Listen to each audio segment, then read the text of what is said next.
L'Afrique ou la stratégie devant le mur du monde. Bonjour Franck Tannery. Bonjour Jean-Philippe Denis. Franck Tannery, vous êtes président d'Ozar Énergie. Vous êtes par ailleurs, alors je ne sais pas s'il faut dire vous étiez ou vous êtes toujours professeur de stratégie, de management stratégique. Vous avez été président, en tout cas, de l'Association internationale de management stratégique. Ça, c'est du passé. C'est du passé. Le quotidien, il est plutôt vers l'Afrique. C'est fini momentanément l'université. Un article dans le numéro 285 de la Revue française de gestion, coordonné par Alain-Charles Martinet, Université de Lyon, et Pierre-Michel Menguer, Collège de France. Et ce numéro spécial, la recherche en management et stratégie, Exit Voice or Loyalty. Et donc ce texte, je prends une phrase de ce texte. À la fin d'une journée, le continent africain aura vu sa population croître de 81 835 personnes, alors que la croissance nette n'aura été que de 1112 personnes en Europe et de 6763 personnes en Amérique du Nord. C'est ça le mur du monde ? C'est l'un des murs du monde. Le mur du monde, c'est... Montesquieu avait écrit les lettres persanes avec l'aventure que j'ai décidé de vivre en Afrique, en développant des projets liés à l'énergie pour les sites isolés du continent africain. J'ai l'impression de découvrir l'image ou des choses qui pourraient arriver ailleurs. Et effectivement, comment rendre compte, comment satisfaire de nouveaux besoins, comment développer des biens communs. Ici, au quotidien, on en a partout. On a des routes, on a la santé, on a l'éducation.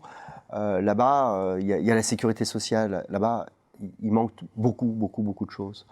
Et donc, soit ils s'affrontent à de nouvelles réalités, et si on ne parvient pas, nous ici, à aussi répondre à des problématiques d'énergie, à des nouvelles problématiques de pauvreté, d'accès au logement, ben en fait, c'est les mêmes choses qui se passent aussi là-bas un peu.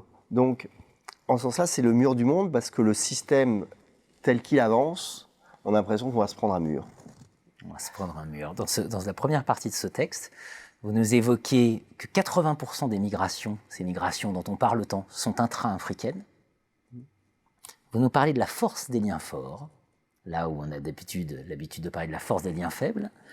Vous nous parlez de la force des pulsions et des croyances, ou encore que l'on se situe entre le vide et le trop-plein institutionnel. C'est ça, la nouveauté de ce mur. C'est parce qu'en fait, il faut remettre en cause toutes nos catégories. Alors, je ne sais pas s'il faut remettre en cause nos catégories. Alors, peut-être les catégories qu'hier j'enseignais, mais ce que j'ai découvert là-bas, c'est finalement comment on devait ou quelle stratégie déployer pour construire un monde. C'est-à-dire qu'aujourd'hui, le management dans les business schools, dans les universités, enseigne dans des contextes qui sont déjà très établis, en fait. Même l'entrepreneuriat, entreprendre en Europe, même l'innovation, c'est déjà dans des contextes institutionnalisés, où il y a du droit, où il y a des marques, et ainsi de suite. Là-bas, tout est ouvert.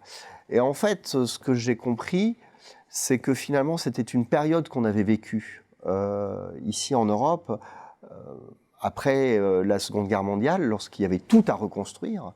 C'est aussi une chose qui existe dans un certain nombre de pays d'Asie. J'ai eu l'occasion d'échanger avec des gens qui mènent des projets autour de l'énergie dans des pays neufs, ce qu'on appelle des pays neufs en Asie, pas la Chine, hein, la Birmanie, la Thaïlande, les îles, et ainsi de suite. Et en fait, l'effort, ce que j'ai essayé de montrer, c'est de me dire finalement quels sont les grands invariants de ce contexte où il s'agit de construire des choses.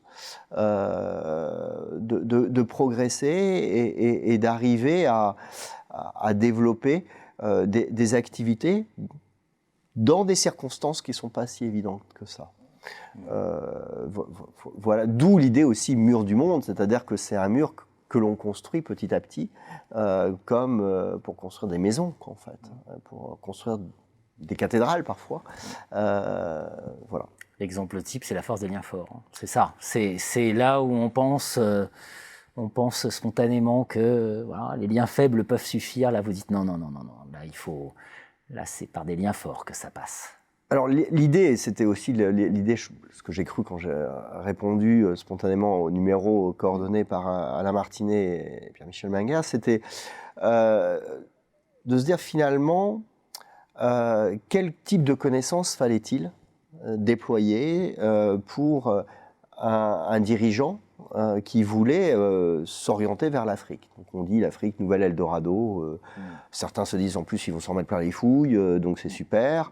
Non, ça a été un peu plus compliqué que ça, c'est de se dire finalement quelles sont les conditions de l'action dans cet environnement-là. Lorsque vous êtes dans un environnement où il faut tout construire, et vraiment il y a tout à faire au quotidien, finalement ça veut dire quoi? Ça veut dire que lorsqu'on dit échange avec des dirigeants sur des projets d'infrastructure dans le domaine de l'énergie, lorsqu'on échange avec des dirigeants sur des projets de routiers, et ainsi de suite, il faut qu'on soit vraiment inséré dans le milieu.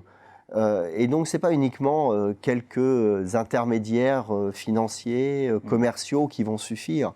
Il faut être présent pour le long terme, il faut être présent dans les sociétés, pour les comprendre et pour savoir dedans comment agir. Et donc c'est la force des liens forts, vraiment, pour être apprivoisé dans ces différents pays. Pour évoquer les lignes stratégiques, pour reprendre le deuxième temps de votre article, je vous retrouverai pour une deuxième émission. Merci Franck Tannery. Merci Jean-Philippe.